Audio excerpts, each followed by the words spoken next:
Kementerian Pemberdayaan Perempuan dan Perlindungan Anak.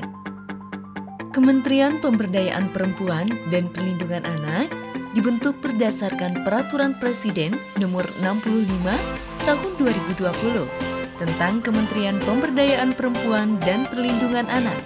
Kementerian Pemberdayaan Perempuan dan Perlindungan Anak berada di bawah dan bertanggung jawab kepada Presiden. Kementerian Pemberdayaan Perempuan dan Perlindungan Anak mempunyai tugas menyelenggarakan urusan pemerintahan di bidang pemberdayaan perempuan dan tugas pemerintahan di bidang perlindungan anak untuk membantu Presiden dalam menyelenggarakan pemerintahan negara.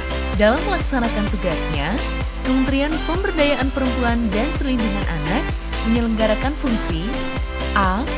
Perumusan dan penetapan kebijakan di bidang kesetaraan gender, pemenuhan hak anak, partisipasi masyarakat, perlindungan hak perempuan, dan perlindungan khusus anak. B. Koordinasi dan sinkronisasi pelaksanaan kebijakan di bidang kesetaraan gender, pemenuhan hak anak, partisipasi masyarakat, perlindungan hak perempuan, dan perlindungan khusus anak. C. Koordinasi pelaksanaan penanganan perlindungan hak perempuan dan perlindungan khusus anak. D. Penyediaan layanan rujukan akhir bagi perempuan korban kekerasan yang memerlukan koordinasi tingkat nasional, lintas provinsi, dan internasional. E. Penyediaan layanan bagi anak yang memerlukan perlindungan khusus dan memerlukan koordinasi tingkat nasional dan internasional. F. Pengelolaan data gender dan anak. G. Koordinasi pelaksanaan tugas, pembinaan, dan pemberian dukungan administrasi di lingkungan Kementerian Pemberdayaan Perempuan dan Perlindungan Anak. H. Pengelolaan barang milik atau kekayaan negara yang menjadi tanggung jawab Kementerian Pemberdayaan Perempuan dan Perlindungan Anak. I. Pengawasan atas pelaksanaan tugas di lingkungan Kementerian Pemberdayaan Perempuan dan Perlindungan Anak. Fungsi penyediaan layanan merupakan fungsi baru yang diberikan kepada kementerian dalam rangka penyediaan layanan secara langsung kepada perempuan dan anak. Kementerian Pemberdayaan Perempuan dan Perlindungan Anak terdiri atas A. Sekretariat Kementerian, B. Deputi Bidang Kesetaraan Gender, C. Deputi Bidang Pemenuhan Hak Anak, D. Deputi Bidang Partisipasi Masyarakat, E. Deputi Bidang Perlindungan Hak Perempuan, F. Deputi Bidang Perlindungan Khusus Anak, G. Staf Ahli Menteri Bidang Penanggulangan Kemiskinan, H.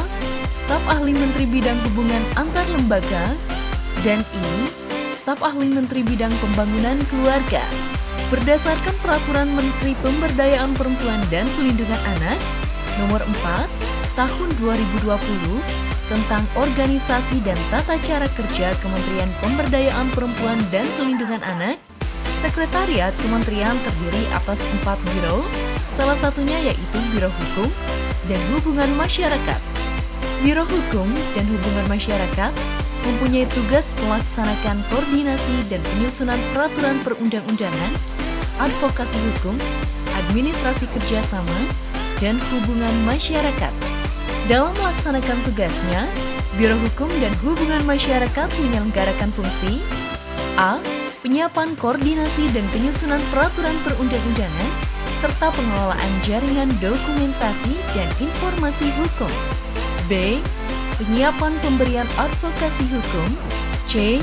Pelaksanaan administrasi kerjasama dalam negeri dan luar negeri. Dan D. Pengelolaan hubungan masyarakat, publikasi, dan layanan informasi. Seiring dengan adanya kebijakan penyetaraan jabatan administrasi ke dalam jabatan fungsional, Biro Hukum dan Humas terdiri atas kelompok jabatan fungsional sesuai dengan tugas dan fungsi Biro Hukum dan Humas. Kementerian Pemberdayaan Perempuan dan Perlindungan Anak untuk perempuan berdaya, anak terlindungi, Indonesia maju.